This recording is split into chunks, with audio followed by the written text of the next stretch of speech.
اعوذ باللہ من الشیطان الرجیم، بسم اللہ الرحمن الرحیم۔ امید کرتا ہوں آپ سب خیریت سے ہوں گے۔ سب سے پہلے تو میں یہ جو جڑا والا میں قرآن پاک کی بے حرمتی کی گئی اس کی سخت الفاظ میں مذمت کرتا ہوں، اور میں یہ دعا کرتا ہوں کہ رب کائنات جو بھی دشمنان اسلام قرآن پاک کی بے حرمتی کرتے ہیں ان کو ہمیشہ ہمیشہ کے لیے نیست و نابود فرمائے۔ اب بات کرتے ہیں کہ آئے دن روز بروز ایک سے دوسرے دن یہ بات سننے کو ملتی ہے کہ آج فلاں جگہ پر قرآن پاک کی بے حرمتی کی گئی۔ اب سویڈن کی بات کر لیں، سویڈن میں جس شخص نے قرآن پاک کی بے حرمتی کی تھی، دوسری مرتبہ جب بے حرمتی کی گئی سویڈن میں تو وہی شخص اس میں ملوث تھا جو پہلی مرتبہ ملوث تھا۔ اب آخر اس کی وجہ کیا ہے؟ حالانکہ قرآن پاک کی بے حرمتی کرنا کوئی عام بات نہیں، تاریخ گواہ ہے کہ قرآن پاک تو دور کی بات ہے، مسلمانوں کے خط کی، نبیوں کے خط کی بے حرمتی کرنے والے ہمیشہ کے لیے نیست و نابود ہو گئے۔ تو اس کی وجہ بیان کرنے سے پہلے میں ایک حدیث مبارکہ عرض کرنا چاہتا ہوں، آپ کے سامنے رکھنا چاہتا ہوں، پھر ہم جانیں گے کہ یہ وجہ کیا ہے اس کی اور کیوں لوگ بے حرمتی کرتے ہیں قرآن پاک کی۔ اللہ رب العزت نے مسلمانوں کو جب فتح عطا فرمائی تو مسلمانوں نے مکہ مکرمہ کو فتح کیا۔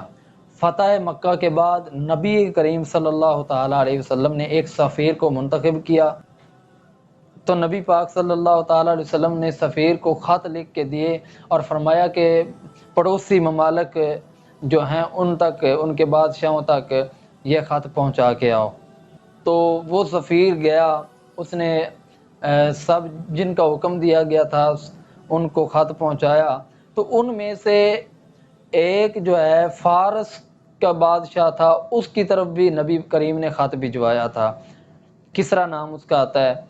تو جب فارس کے بادشاہ کے پاس خط بھیجا گیا نبی پاک کا، تو اس نے جب پڑھا تو پڑھنے کے بعد اس نے خط کو پھاڑ ڈالا، ٹکڑے ٹکڑے کر دیے۔ تو وہ سفیر جب واپس آیا تو نبی کریم صلی اللہ تعالیٰ علیہ وسلم سے عرض کی، یا رسول اللہ، باقی بادشاہوں کے پاس تو میں خط لے کے گیا، لیکن فارس کا جو بادشاہ کسرا تھا اس نے آپ کے خط کو پھاڑ ڈالا، ٹکڑے ٹکڑے کر دیے۔ تو نبی پاک صلی اللہ تعالی وسلم نے پتہ ہے کیا فرمایا؟ فرمایا کہ اس نے خط کو نہیں پھاڑا، اس نے اپنی سلطنت کو پھاڑ دیا ہے۔ اس نے خط کے ٹکڑے ٹکڑے نہیں کیے، اس نے اپنی بادشاہت کے ٹکڑے ٹکڑے کر دیے۔ اور پھر تاریخ گواہ ہے کہ کچھ ہی وقت میں اس کی جو سلطنت تھی وہ تباہ و برباد ہو کے رہ گئی، اور آج اس کا نام و نشان تک باقی نہیں رہا۔ تو یہ بات تو ایک واضح ہے کہ اللہ فرماتا ہے اِنَّا نَحْنُ نَزَّلْنَا الذِّكْرَ وَإِنَّا لَهُ لَحَافِظُونَ، کہ قرآن ہم نے ہی نازل فرمایا، ذکر سے مراد قرآن پاک ہم نے نازل فرمایا، ہم اس کی خود حفاظت کریں گے۔ تو قرآن پاک تو اللہ کی کتاب ہے، وہ تو اس کی حفاظت کر کے رہے گا۔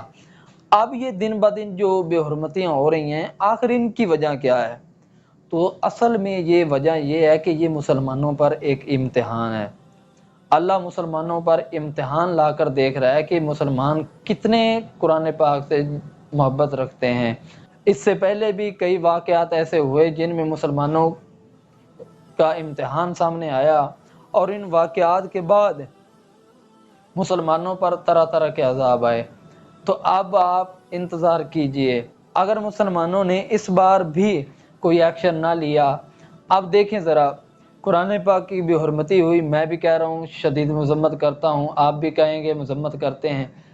اور اس کے علاوہ جو مسلمان بھی غریب ہیں، امیر ہیں، جن کی طاقت اتنی نہیں، تو نارمل قسم کے جو انسان ہیں ان کا ری ایکشن یہی ہے کہ وہ کہتے ہیں کہ ہم سخت الفاظ میں مذمت کرتے ہیں، ہم پہ یہ جچتا ہے کیونکہ ہم کچھ کر نہیں سکتے، ہمارے پاس وہ طاقت نہیں کہ جس کے بلبوتے پر ہم ان سے انتقام لے سکیں، ہم ان کو سزا دے سکیں۔ لیکن ہمارے حکمرانوں کے پاس یہ طاقت ہے، ہماری عدالتوں کے پاس یہ طاقت ہے، قانون اس کی اجازت دیتا ہے۔ بلکہ تمام علماء اسلام کا اس بات پہ کوئی اختلاف نہیں کہ قرآن پاک کی بے حرمتی کرنے والوں کو سخت سے سخت سزا دی جائے تاکہ وہ نشان عبرت بنے۔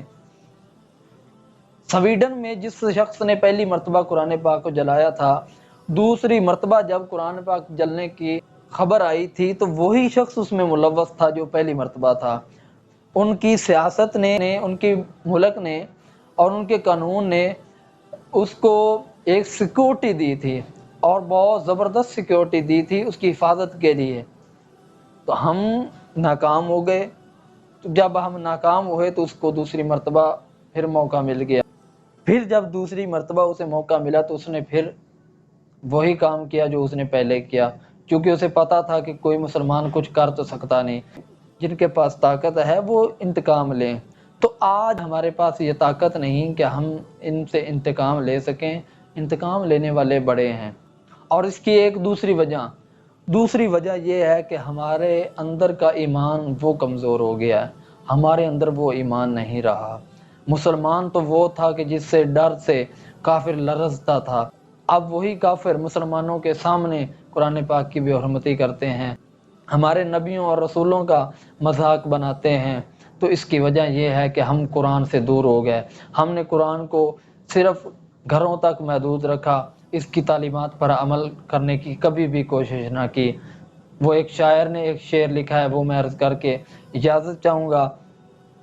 وہ کہتا ہے کہ درس قرآن گر ہم نے نہ بلایا ہوتا، یہ زمانہ نہ زمانے نے دکھایا ہوتا۔